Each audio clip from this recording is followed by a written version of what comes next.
തദ്ദേശ തെരഞ്ഞെടുപ്പ് വിജ്ഞാപനം ഇന്ന് ഉച്ചയ്ക്ക് 12 മണിക്ക് സംസ്ഥാന തെരഞ്ഞെടുപ്പ് കമ്മീഷൻ വാർത്താ സമ്മേളനം നടത്തും. 2 ഘട്ടമായിട്ടാകും വോട്ടെടുപ്പ്. റിനു ശ്രീധർ തിരുവനന്തപുരത്ത് നിന്ന് ചേരുന്നു. ഗുഡ് മോർണിംഗ് റിനു, വിവരങ്ങൾ പറയൂ. സംസ്ഥാനത്ത് തദ്ദേശ സ്വയംഭരണ തെരഞ്ഞെടുപ്പിലേക്കുള്ള വിജ്ഞാപനം ഇന്നുണ്ടായേക്കുമെന്നുള്ളതാണ് ഏറ്റവും പ്രധാനപ്പെട്ട ഒരു കാര്യം. ഇന്ന് ഉച്ചയ്ക്ക് 12 മണിയോടുകൂടി സംസ്ഥാന തെരഞ്ഞെടുപ്പ്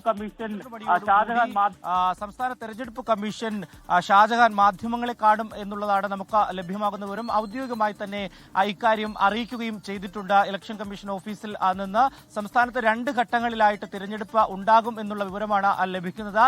ഈ മാസം അവസാനവും അതുപോലെ തന്നെ ഡിസംബർ ആദ്യവാരവുമായിട്ടായിരിക്കും സംസ്ഥാനത്തെ തദ്ദേശ സ്വയംഭരണ സ്ഥാപനങ്ങളിലേക്കുള്ള തിരഞ്ഞെടുപ്പ്.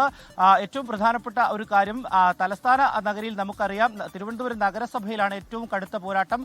2 മുന്നണികളും സ്ഥാനാർത്ഥി പട്ടിക 2ാം ഘട്ടങ്ങളിലേക്ക് BJP പ്രഖ്യാപിക്കാനിരിക്കുന്നു. 2ാം ഘട്ടവും കോൺഗ്രസ് പ്രഖ്യാപിച്ചു കഴിഞ്ഞ ഒരു സാഹചര്യമുണ്ട്. പക്ഷേ CPIM ഈ വിജ്ഞാപനം വന്നതിന് ശേഷം മാത്രമേ LDF പ്രഖ്യാപിക്കൂ എന്നുള്ളതാണ് അറിയിച്ചിട്ടുള്ളത്. അതുകൊണ്ട് തന്നെ LDFന്റെ ഒരു സ്ഥാനാർത്ഥി പട്ടിക പ്രഖ്യാപനവും ഇന്ന് വൈകുന്നേരത്തോടുകൂടി ഉണ്ടാകും എന്നുള്ളതാണ് നമുക്ക് ലഭിക്കുന്ന വിവരം. എന്തായാലും സംസ്ഥാനത്ത് മട്ടന്നൂർ ഒഴികെയുള്ള തദ്ദേശ സ്വയംഭരണ സ്ഥാപനങ്ങളിലേക്കുള്ള തെരഞ്ഞെടുപ്പ് ഇന്ന് ഉണ്ടാകും എന്നുള്ള വിവരമാണ് നമുക്ക് ലഭിക്കുന്നത്. ഇന്ന് ഉച്ചയ്ക്ക് 12 മണിക്ക് തെരഞ്ഞെടുപ്പ് കമ്മീഷൻ മാധ്യമങ്ങളെ കാണുമെന്നുള്ള വിവരവും ലഭിക്കുന്നുണ്ട്.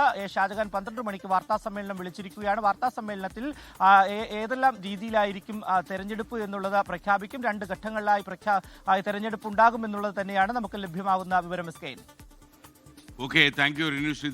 ലോകത്തെവിടെയായാലും ഏത് സമയത്തും 24 വാർത്തകളും ഓഗ്മെന്റഡ് റിയാലിറ്റി പാക്കേജുകളും എക്സ്പ്ലെയിനറുകളും വിശദമായി കാണാൻ ഞങ്ങളുടെ യൂട്യൂബ് ചാനൽ നിങ്ങൾക്ക് സബ്സ്ക്രൈബ് ചെയ്യാം.